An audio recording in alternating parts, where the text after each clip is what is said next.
The dawn was quiet at Cedar Lake, the water reflecting the first light as I stood on the porch of my family's cabin, barefoot in flannel pajamas, clutching a steaming mug of coffee. The serenity shattered when a megaphone blared. "Step away from the cabin, sir. You're trespassing." Deputy Carter's voice cut through the morning chill, his hand twitching near his holster as if my toothbrush, still foamy in my mouth, was a threat. 3 squad cars idled on the dirt path, their flashing lights painting the lake in red and blue, like a scene from a bad dream. Behind them, a knot of homeowners association members stood, arms folded, smug grins plastered on their faces. They thought they'd cornered an intruder. But the truth? This cabin, this lake, every inch of this land was mine, legally, indisputably. For years, they'd been trespassing on my property, and I was about to make them regret it. I'm Nathan Cole, 47, a retired civil engineer from Omaha. Last year, I inherited my grandfather's 70-acre ranch in Texas, just beyond the pristine lawns of Cedar Lake Estates, a high-end lakeside community. The ranch was my haven: rolling meadows, thick woods, a tranquil lake, and a one-room cabin my grandpa, Henry Cole, built in 1962. I'd left the corporate rat race to restore it, dreaming of fishing, carving wood, and quiet days. But the HOA had other ideas. It started subtly: a man in a Cedar Lake hoodie kayaking on my side of the water, families setting up barbecues on my shore, claiming it was community land. When I politely told them it was private property, they laughed. "Claire says this lake's for the HOA," one guy said, flipping a hot dog. Claire Bennett, the HOA president, was a tyrant in a sun hat, her voice sharp as a siren. She ruled Cedar Lake like her personal kingdom, dishing out fines with a saccharine smile. Her husband, Greg, a self-styled security chief in pressed khakis, strutted around with a walkie-talkie, acting like he was guarding a military base. Then there was Sophie Klein, the 30-something social media queen, always filming, always stirring drama. They were the HOA's unholy trinity, and they'd set their sights on my land. I dug into Grandpa's old deed and confirmed the truth. The lake, the cabin, the surrounding acres, all mine. The HOA had been hosting picnics, building benches, even planting signs like Cedar Lake HOA Dock on my property. I sent Claire a calm letter with copies of the deed, asking them to stop. No reply. Instead, they upped the ante, erecting a sign: "Private Community Lakefront. HOA members only." I checked with the county. The land was mine, down to the lake Grandpa created by damming a creek. I could have sued, but I kept my cool.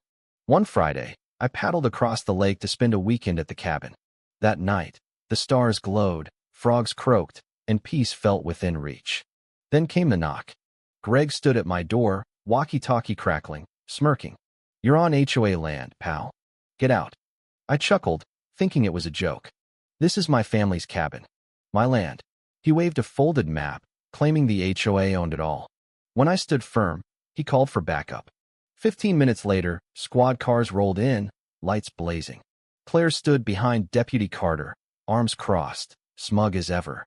"This is our lake," she declared. I didn't flinch. "I own this property. Check the records."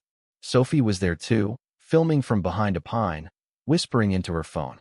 The deputy, hesitant, asked me to leave until it was resolved. Then my drone hummed overhead, its camera locking onto the property marker I'd staked the night before, red letters blazing: "Private Ranch. Entry by permission only." Claire's face contorted as the drone zeroed in on her precious HOA dock, built on my land. "That's illegal spying," she screeched. I sipped my coffee, toothbrush tucked away. "It's my drone, my property. It's recording." Deputy Carter glanced at the marker, then at Claire. "Ma'am, did you know about the boundary?" She stammered about HOA maps and lawyers, but the evidence was undeniable. I pointed to the marker, surveyed by the county last year. "This cabin, this Lake Heights coal land, always has been." The crowd went quiet. Even Greg's walkie-talkie fell silent. But Claire wasn't done. "We manage this land now," she snapped. "You're not part of our community." I laughed. "You've been hosting yoga classes on my property, Claire. That's trespassing."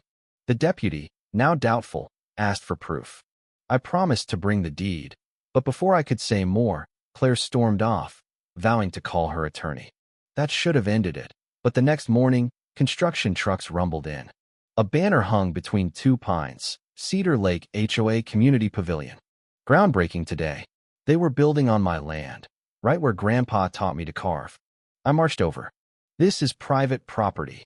The crew shrugged, pointing to Claire, who rolled up in her golf cart, green HOA shirt glaring. The community needs this, she said, brushing off my claims. The board approved it. I started filming. Protest all you want, she taunted. But the neighborhood's behind us. My blood boiled, but my lawyer, Mr. Larson, a grizzled Texan in suspenders, told me to hold back. Let them bury themselves, he said. So I filmed everything: the crew, the cement bags, Claire's smug speech to a crowd sipping flavored water. At 2 p.m., as she stood under a balloon arch, she proclaimed, this land was abandoned, forgotten. We reclaimed it. I stepped forward, phone rolling. Reclaimed it? Without owning it. Gasps spread through the crowd. Claire froze. This is a private event, she hissed. Funny, I said, climbing onto the stage, because this stage is on my soil. Before things could escalate, Larson arrived, briefcase in hand. I represent Nathan Cole, sole owner of Cole Ranch, he announced, handing the deputy a folder packed with deeds, surveys, and cease and desist notices. The HOA's violating zoning laws, trespassing ordinances, and environmental codes. Claire stammered, but the crowd was buzzing. Then a worker yelled from the lakeside, holding a muddy metal box. Found this by the fire pit. My heart raced. The box bore Grandpa's initials, HC. Inside was a folder, a pen, a rusted key, and an envelope addressed to me. To my grandson, Nathan, in case they try to take what's ours. Larson spread the contents on my truck's HOA hand-drawn map, showing the ranch stretched 200 yards past the HOA's border, a 1985 letter from Grandpa warning of developers, and a federal survey confirming our ownership. The crowd gasped. Claire's face drained of color. You stocked my lake for your picnics? I said, laughing. Grandpa raised trout here before you were born. Larson warned of a massive lawsuit for years of trespassing. Residents began to scatter, some calling for an emergency HOA meeting. Then Emily, a young resident from Lot 6, approached, ashamed. We built a boathouse on your land, thinking it was ours. I softened.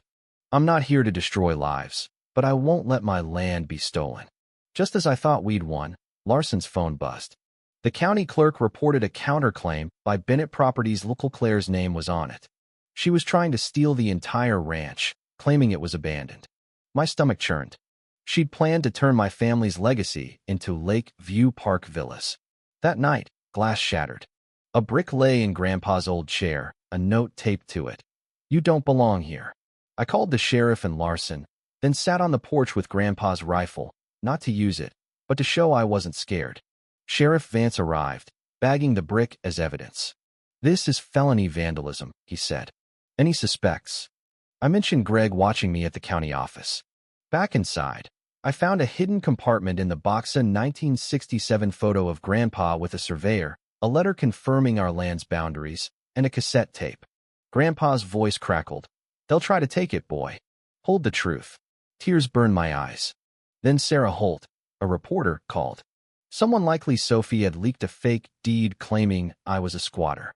Sarah refused to run it, instead publishing my story. Retired engineer exposes HOA land grab.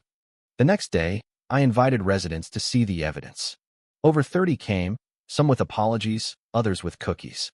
Greg stormed in, accusing me of lies, but I revealed my trail camera. It caught someone sneaking around last night. His face paled, and he bolted.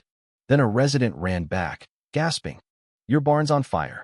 I raced across the pasture, watching flames devour the barn where Grandpa's tools and journals were stored. Sheriff Vance found a gas can and accelerant trail. That evening, my camera footage showed Greg lighting the match. By noon, Greg was arrested. Claire had fled, but an audit revealed she'd siphoned HOA funds to her brother's fake firm. Residents revolted, demanding her removal. 3 weeks later, Claire was caught in Nevada, charged with fraud, trespassing, and conspiracy to commit arson. The community rallied to rebuild my barn. Emily and her husband led the effort, and the church donated supplies. I erected a sign. Cole Ranch, open to honest folks, closed to greed. I started workshops on land rights, spoke at county hearings, and ensured no one else would lose their legacy to an HOA's greed. Standing on my porch, watching the lake, I knew Grandpa was proud. Sometimes, when you stand your ground, you don't just save the past, you forge a future.